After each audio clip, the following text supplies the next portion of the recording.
À côté, près du petit hangar de fortune que son père avait fait construire pour remplacer la petite chambre qui s'était écroulée en saison de pluie, Zili Mangada observait de loin ses sœurs en grande conversation sans vraiment s'y mêler. Cette jeune fille qu'elle était se savait appréciée de tous, mais n'imaginait pas qu'elle fût belle. Loin de se complaire dans cette description si honorifique que lui donnaient quotidiennement ses sœurs, cette dernière ne prévoyait en aucun cas devenir de celles qu'on appelait les princesses nées.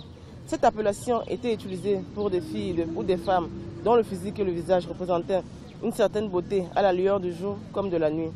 Le village de Jematak, habituellement à l'affût de nouveautés, se laissait prêtre par les commérages à n'en plus finir. Il suffisait simplement de constater un comportement inhabituel d'une quelconque entité pour que la nouvelle se répande comme une traînée de poudre. Alors, lorsqu'il a fallu que la rumeur court sur la personne de Zili Mangada, les échos de son futur mariage se sont répandus à la vitesse de la lumière. Mon ouvrage parle d'une histoire d'amour qui se passe dans une petite contrée, un petit village que j'ai créé dans mon imagination déjà. Et puis ça se passe entre deux personnes introverties qui, par le fil du temps, se trouvent avoir les mêmes appréciations de la vie, les mêmes idéaux, quelque part un peu voués à l'échec, parce que c'est des personnes quand même un peu rembrouées par leur famille et qui n'arrivent pas à réellement s'ouvrir.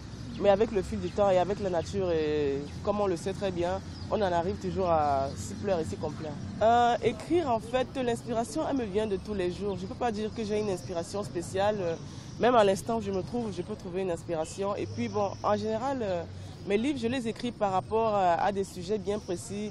Je m'occupe par exemple des sujets de faits de société, des problèmes de la femme, de l'enfant et puis de la politique même, de tout en fait, de tout m'inspire en fait. Le message ici tient de ne pas vouloir imposer déjà une manière de vivre à des jeunes qui sont en train de vouloir évoluer dans la vie, c'est-à-dire une jeunesse ne doit pas être amenée à subir une culture. En fait, c'est ça que je voudrais beaucoup plus mettre en exergue ici. Ou des projets, j'en ai toujours. Écoutez, actuellement, je suis en train de finir un livre sur lequel je travaille depuis 18 mois déjà. Et j'ai même déjà fini un recueil de nouvelles. Et là, je continue toujours dans cette lancée de pouvoir écrire plein de livres parce que la littérature, en fait, c'est un peu ma seconde façon de vivre, quoi. Si je n'ai pas de littérature, je pense que je ne vivrai même plus.